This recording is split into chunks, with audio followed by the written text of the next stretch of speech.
सारा छपड़ी को चाहिए, हमें नहीं चाहिए। हमारे यहाँ बनने का फायदा क्या है आप ये बताओ। हमारे जगह हमारी सारा सिस्टम हमारा ये पाइपें जोड़ी नहीं उधर उन्होंने, पाइप तो डाली है। हमें सिर्फ ये स्नैल चौक है ना वहाँ तक पाइप जोड़ी है। पीछे 40-40 साल के कनेक्शन लगे हैं, हमें पानी बोल रहे हैं कि आप पहुँचेगा ही आज सुबह नहीं। यहाँ से टैंक डलवाए अगर एक पाइप डलेगी तभी पानी आएगा, अदरवाइज तुम्हें पानी नहीं आएगा। ये साफ बोला है। एक पाइप डाल दिया। कहो कि अगर आपने मुझे कल कहा तो मैं आज आपका काम देखने आ गए, आप यहाँ डिक्टेट करोगे अफसरों को, वो बात नहीं होती। ये मेरा काम है कि कैसे पानी देना है कैसे नहीं देना। समझे ना मेरी बात? अगर आप ये लीडरी करना चाहते हैं बताओ, तो रोके छपड़ी पानी चला तो रोके छपड़ी के बाद छपड़े के बाद पहला ट्यूबवेल बनेगा। समझे मेरी गल? समझे मेरी गल? इस तरीके से बेटे बात नहीं होती। प्रॉब्लम ये है कि आपको पीने के पानी की समस्या है, नहीं आ रहा है, इसका कोई संविधान निकालेंगे। एक रिक्वेस्ट हो रहा है सर, हम लोग बॉर्डर पे रहते हैं, मैं फौजी आदमी हूँ।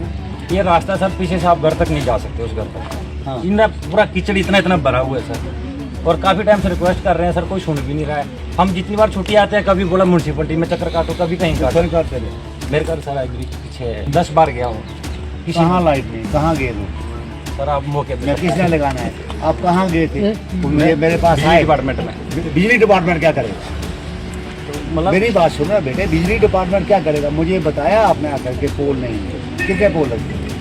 3-4 पोल तो लगे हैं सर। ठीक है, आप मेरे पास यहाँ आइए, मैं 3 दिन यहाँ होता दफ्तर। साथी साहब कमिटमेंट करके जा रहे हैं कि इस इलाके की तस्वीर बदलेगी। नहीं देखिए, हमारा तो हमने तो सांबा टाउन के ही बल्कि पूरे कॉन्स्टिट्यूंसी के लिए दिन रात लगे हुए हैं कि जो भी दिक्कत है उनको दूर करने के लिए काम कर रहे हैं। क्योंकि मीडिया देखने वाले सभी दर्शकों को एक बार फिर से बहुत बहुत स्वागत है। मैं इस समय सांबा के वार्ड नंबर 10 अराजी सांबा इलाके में मौजूद हूं। ये वो इलाका है जो ITI कॉलेज के साथ लगता है और हाल ही में ये इलाका नया डेवलप हुआ है, लेकिन यहाँ के लोग कुछ मूलभूत सुविधाओं से वंचित नजर आए, जिसके चलते उन्होंने प्रशासन से भी अप्रोच की और उसी के साथ साथ यहाँ के कंसर्न्ड विधायक सुरजीत सिंह सलाथिया जी से भी अप्रोच की और उन सुविधाओं से जो लगातार लोग वंचित हो रहे थे, आज उन मूलभूत सुविधाओं को लेकर चर्चा की है। विधायक साहब खुद उस इलाके में पहुंचे हैं। यहां पर जो ट्यूबवेल बना है, यहां से बताया जा रहा है कि पानी की सप्लाई जो वो सुचारू रूप से नहीं मिल पाती है। कुछ और भी इश्यूज हैं। इन मूलभूत सुविधाओं को किस तरह से हल होने वाला है, ये आज सलाथिया साहब से जानने की कोशिश करेंगे, क्योंकि कहीं ना कहीं जब गर्मी अब पीक पर आने वाली है और उस समय पानी अगर पीने को ना मिले तो कितनी दिक्कत होती है, ये जानने की कोशिश करते हैं। सर, आज इस पर्टिकुलर इलाके में पहुंचे हैं, आपकी तमाम अधिकारियों से बात हुई, आज अधिकारी खुद आपके साथ यहाँ ग्राउंड पर हैं, तो किस तरह से इस इलाके की तस्वीर बदलेगी आने वाले दिनों में, ये जानना चाहता हूँ। देखिए, ये जो राजी सांबा वार्ड नंबर 10 जो है, यहाँ पे काफ़ी लोगों को परेशानियाँ हैं, इसमें कोई शक नहीं, क्योंकि ये एरियाज़ के जो लोग जो स्कैटर्ड बाहर दूर दराज से लोग आके यहाँ पे अपने घर बनाए हैं, जिसकी वजह से यहाँ पे कुछ कमियाँ हैं। लेकिन इन यहाँ सबसे बड़ी समस्या जो मुझे कल लोग मिले थे कि पीने के पानी की समस्या थी, तो उसको हमने दूर करने के लिए मेरे साथ PHE के विभाग के तमाम ऑफिसर, मैकेनिकल और सिविल के एक्शन साहब भी यहाँ पे हैं, और ख़ास करके जो हमारे शहर के EO हैं जोधरा जी, वो भी मेरे साथ है, बाकी विभाग के भी ऑफिसर साथ हैं। मैंने मौके पर ये हिदायत दी है कि जो पीने का पानी की इनकी समस्या है उसको जल्द ही हल होगी, और एक नाला जो है पिछली जो रेनिंग सीज़न में इस नाले से पानी लोगों के घरों में भी गया था, तो उसके लिए भी मैंने कहा है कि वो नाला जो है उसको बनाया जाए ताकि इन फ्यूचर रेनिंग सीज़न में दिक्कत ना हो। उसके सिलसिले में मैं यहाँ आया था, क्योंकि ये लोग मुझे कल ही मिले थे, तो मैंने इनको आज वक्त दिया था कि मैं ज़रूर आऊँगा। तो इसलिए हमारी ये कोशिश है कि जहाँ जहाँ भी कोई दिक्कत है, अभी कुछ थोड़ी सी पानी की यहाँ समस्या पिछले एक आधा दिन से इसलिए आ रही है क्योंकि तूफ़ान रात को चलता है, जिसकी वजह से बिजली का जो है ब्रेकडाउन कहीं कहीं हो जाता है, जिसकी वजह से हमारी सप्लाई जो है इफेक्टिव होती है। लेकिन पावर डिपार्टमेंट के लोगों को भी कहा गया है कि इमीडिएटली उसको रिस्टोर करें ताकि पीने की पानी दिक्कत जो है टाउन और ख़ास करके बाकी वार्ड्स में कहीं दिक्कत ना हो।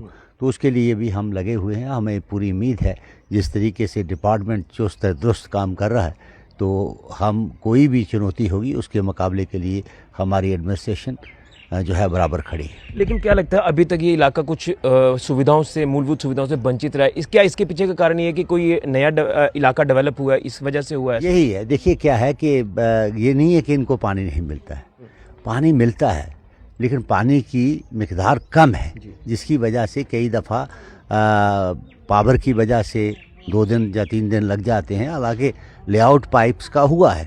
अभी ये ट्यूबवेल हमारा जो डिफंक्ट पड़ा हुआ था, इसको हमने चालू किया है। अभी इसको अमरूद में स्कीम में इसको रख के, ताकि ये पानी ऊपर भी जाएगा, सबको टाउन को फ़ायदा होगा। तो हमने कहा कि अगर ये ट्यूबवेल इनके साथ है तो इनके साथ अगर जोड़ दिया जाए ताकि इनको परेशानी पानी की ना रहे। और ख़ास करके ये शहर जो है दिनों दिन आगे बढ़ता जा रहा है, चाहे वो आप सुम तक देख लीजिए, ये ITI कॉलेज के पास का एरिया है, इससे आगे तक भी लोग जो हैं वो सांबा के और दूर दराज के जो अपने पहाड़ी क्षेत्र से लोगों ने अपने घर बनाए हैं, तो पॉपुलेशन बढ़ रही है। तो इसलिए जो हमारी कोशिश है कि आने वाले समय में ऐसी दिक्कत लोगों को पेश ना आए, उसके लिए प्लानिंग की जाए। सर आखिरी सवाल रहेगा, ये तालाब है, इस तालाब ने भी भयंकर रूप लिया था जब त्रासदी आई थी, लोगों के घरों के अंदर पानी घुस गया था। तो इसको लेकर किस तरह से काम किया जाएगा? क्या कोई रेनोवेट इसे तालाब को किया जाएगा या फिर अमृत सरोवर जो स्कीम है उसके तहत इसको रखा जाएगा? तालाब को हम रखेंगे। पहले तो ये जो नाला जहाँ आता है उस नाले से भी पानी उस तालाब में गया है, तो उस नाले को हम चैनलाइज करने के लिए ही कहा गया है, ताकि ये पानी जो है वहाँ पर स्टोर ना हो। उसके बाद जो ब्यूटिफिकेशन ऑफ इसकी पॉन्ड की है, उसके लिए हम नई स्कीम में कहीं डालेंगे ताकि इसका भी फ़ायदा उनको मिल सके। सलाथिया साहब कमिटमेंट करके जा रहे हैं कि इस इलाके की तस्वीर बदलेगी? नहीं, देखिए, हमारा तो हमने तो सांबा टाउन के ही बल्कि पूरे कॉन्स्टिट्यूंसी के लिए दिन रात लगे हुए हैं कि जो भी दिक्कत हैं उनको दूर करने के लिए काम कर रहे हैं। चलिए, बहुत धन्यवाद। तो बिल्कुल सुरजीत सिंह सलाथिया जी आज जिस तरह से इस मौके पर पहुंचे हैं, वार्ड नंबर 10 अराजी सांबा का वो इलाका जो ITI के कॉलेज के साथ है, शहर से भी बिल्कुल दूर नहीं है, लेकिन कुछ मूलभूत सुविधाओं से वंचित रहा, वो पानी की समस्या हो, नाले की समस्या हो, या फिर इसी के साथ यहाँ पर रास्ते की कोई दिक्कत हो, उन सारी दिक्कतों का हल जो वो आने वाले वक्त में जो वो किया जाएगा। यहाँ के लोग भी पर्टिकुलर सांबा सिटी के साथ जुड़े रहें, जिसको लेकर आज से यूँ कहें तो ग्राउंड का जो काम है वो आज शुरू हो चुका है। अधिकारियों को ग्राउंड पर बुलाया गया, लेकिन देखना यह कि कितनी जल्दी इस इलाके को फायदा होता है, मूलभूत सुविधाएं इस इलाके के लोगों को मिल पाती हैं, ये देखना होगा। फिलहाल के ऋषि खजुरिया, JK मीडिया के लिए।